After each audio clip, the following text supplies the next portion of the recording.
Alright, what's going on, everyone? DSP here with two different things. First of all, I'm testing out a new camera which I've purchased. This is a new Sony camera that is actually a compact camera with a giant removable lens. But the main reason that I purchased it is because not only does it film in 1080p, but it also films at 60 frames per second. So I went to the post office and I checked my P.O. box, as I usually do near the end of the year. I did it last year near the end of the year because I knew there might be some Christmas related stuff there. And as you can see, there is a large pile of things that were at the P.O. box, and so I figured this would be a good chance to test out my new camera to see how it works. I have it set to autofocus, but I honestly don't know how well that autofocus will even work. So we're going to test this sucker out. And I hope there's enough light here in my condo for everyone to see. Unfortunately, I have no way to test that either. So hopefully you can see what's going on here. So, funny story, because I go to the post office and I open my P.O. box. Now, P.O. box at a post office, how can I show you? It's a drawer, basically. It's not a giant storage area for boxes. It's a drawer. Literally, quite literally, it's just a drawer. And so I open up the drawer and there's a whole bunch of stuff in there, and then there's all these vouchers. And what these vouchers are supposed to be is that each voucher says, oh, there's a package here for you, but it doesn't fit in your P.O. box. Go up to the front desk and we'll get you whatever boxes or whatever. So there's 3 of these, okay? Now keep in mind, everything that you see here was in the P.O. box except for this box at the bottom, okay? Everything else was inside the P.O. box. So I go up and I hand them these 3 vouchers, and the woman goes to the back, and she comes up with just this one box at the bottom. And she says, I don't know. There's only one box back there. And I said, well, there's 3 vouchers. Do you really think someone would have put 3 vouchers in there if there was only one box? So she's all stumped. Oh, I don't know. I'll go back and check again. And this is the problem that I've been trying to relay to everyone with the U.S. Postal Service in my area. It's god-awful, okay? Things get lost all the fucking time. The mail carriers are horrible. They don't care. They're not paid enough to care. And you'll get mail in destroyed condition. It's a sad state. And every time I go to the post office, you have to wait in line at least 15 minutes. There's no time during the day when you can just go there and just get served. There's always a line. So I have to wait in line. I finally wait. Finally, she comes from the back again. I don't know, sir. I don't know if there's more packages or not. They're not back there. So the post office may have lost 2 packages of mine. They may not have. I have no idea. So what I'd like to say is, everything that you see here seems to be dated from October or more recently. So October, November, December, these things are from. If you sent me something within that period of time to my P.O. box, and you don't see it in this video, I probably didn't get it. So you're going to want to contact whoever you mailed it through, get that tracking number, contact the post office and say, you guys need to find this mail because it's a federal offense to actually hinder delivery of mail, and you need to fucking find what you lost. But I digress. That's not really the point here. What we're going to do is we're going to go through these things that people have sent me over the past couple of months, and I do apologize in advance to a couple of these people because some of these things have been in that P.O. box since October. But as you know, being that it's the hardcore gaming season, I've been so freaking busy with the things that I've been doing that I just have not had a chance to realistically check that mailbox, especially now. It's so busy during this time of the year because it's Christmas, everyone's trying to mail stuff. It's a madhouse over there.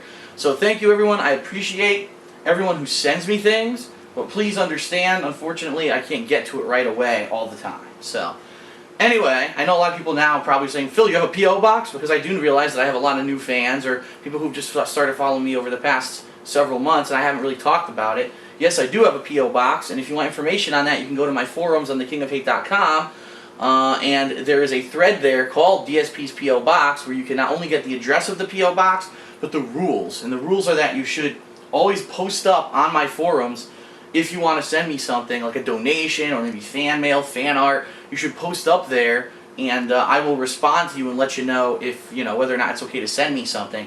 The goal being that I don't want to have a P.O. box full of 100 things, and it's like copies of games that I don't need, or I already have the game and people are accidentally sending me multiple copies and things like that. I don't want people to go out of their way to get me, to send me stuff when I might not necessarily need it. Okay, so let's get into it. Oh, by the way, if you ever do want to just send me something like a Christmas card, anything that's like a standard piece of mail, that's fine. You can send me that, okay? So first of all, let's get started here. And this first one, I would like to comment that it's probably one of the hardest boxes to open without trying to damage what's inside. I don't know what the United States Postal Service was thinking when they created this box, because it's taped completely. So I had to take a knife and start like cutting all the tape off of it.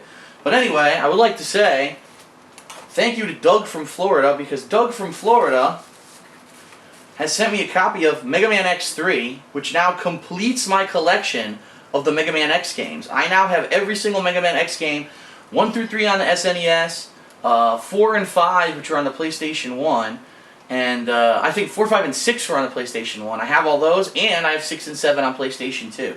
So thank you very much to Doug from Florida, who sent me Mega Man 3. By the way, he did check with me on my forums, first of all, to make sure that he could send that. A little beat up, but that's fine. As long as it works, I don't care what the damn thing looks like.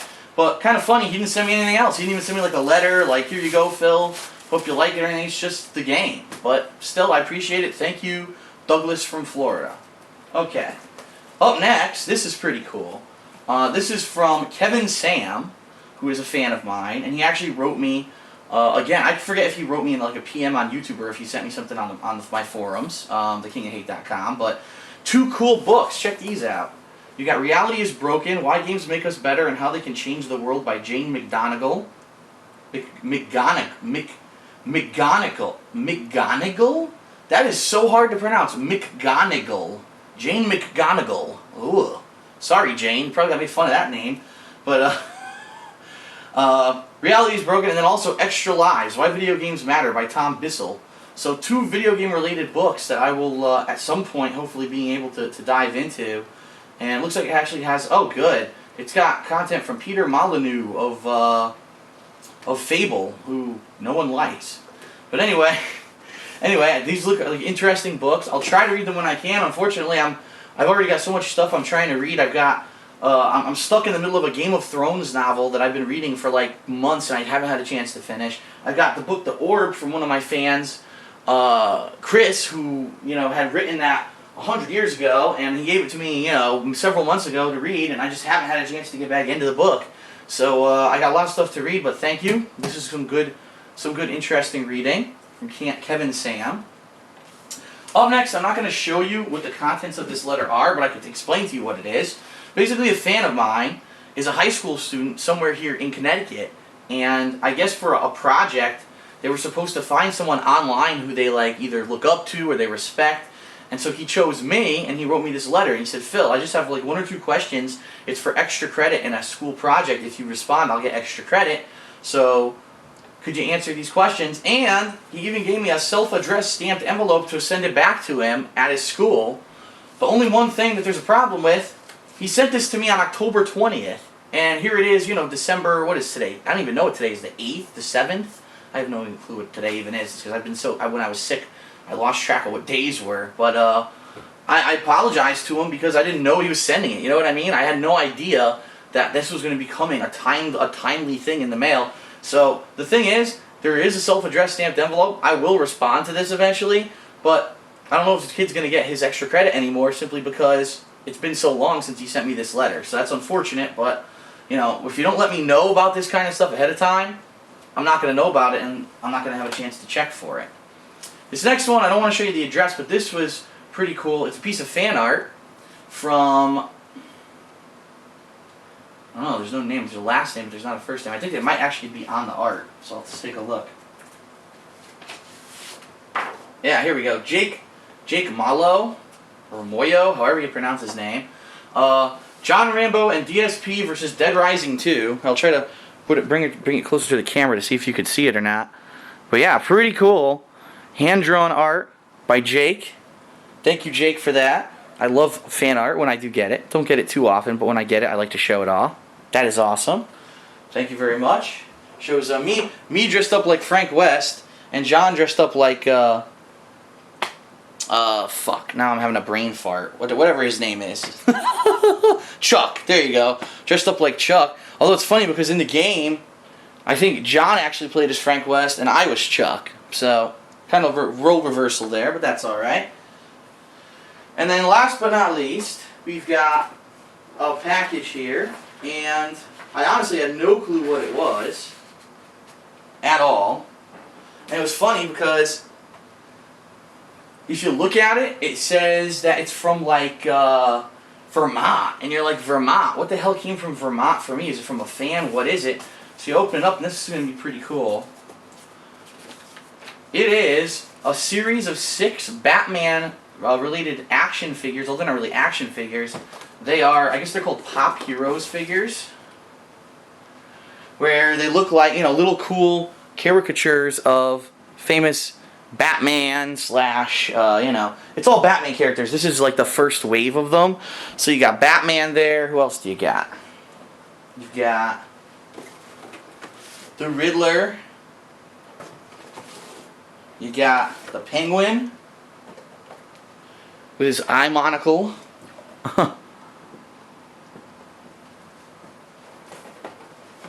There's also the Joker. Of course they had to go with the Joker, the maniacal Joker. Look at him. And then also Batgirl, which I think is kind of an odd choice for a first wave. You'd think they would have more villains or something, but Batgirl and Robin. So I guess this is the whole first series of these action figures. They're pretty neat collectibles. And these are actually, I would have had no clue who these were from, okay? Because I'm even looking, I look at the invoice here, and the invoice is like, well, here's the shipping address, and that's my P.O. Box address. It's from, you know, it's from a business like Randy's Wobblers or something, I don't know, some weird name of some Amazon business. And you're like, wow, you know, I really have no idea who this is from. There's no message or nothing. And then finally, it lists the buyer name. It's from Gamer Nicole. So it's actually a Christmas present from Gamer Nicole of these cool collectible action figures. And thank God that they listed the buyer name on here, else I would have never known that it was from her. So that's pretty cool. And so that is what was in my P.O. Box this time around. Now, one time earlier this year, I do have to admit, I did check the P.O. Box and there were a couple things in it, including, I'm trying to remember exactly what it was, but there are some letters and things that I do get from people that are in the P.O. Box that I don't necessarily always show everyone, because, let's be honest, just looking at a couple letters, that's not a big deal. But this was cool. I had some stuff saved up to show everyone. So when I do have stuff like this, I will every once in a while make a video, and like I said, this is a good test for my new camera. I'm wondering how the video quality looked. If anyone wants to comment and let me know what you thought about the video quality of this video, 60 frames per second, 1080, you know, 1080 resolution, I'd like to know. And also, I will today be testing this camera with online gameplay. I'm going to try to do some Call of Duty Modern Warfare 3 because, as you know, that game runs at 60 frames per second. So I'm going to try to do just a couple matches. It's not going to be a lot of footage. There'll be a little bit of footage of that, and we're going to see how that looks once it gets to YouTube, and see if we can even notice that it's recorded at 60 frames per second. This is all an experiment for me, because remember, YouTube a lot of the times degrades the quality of the videos that you record, which in my opinion is really fucking stupid. So anyway, that's it.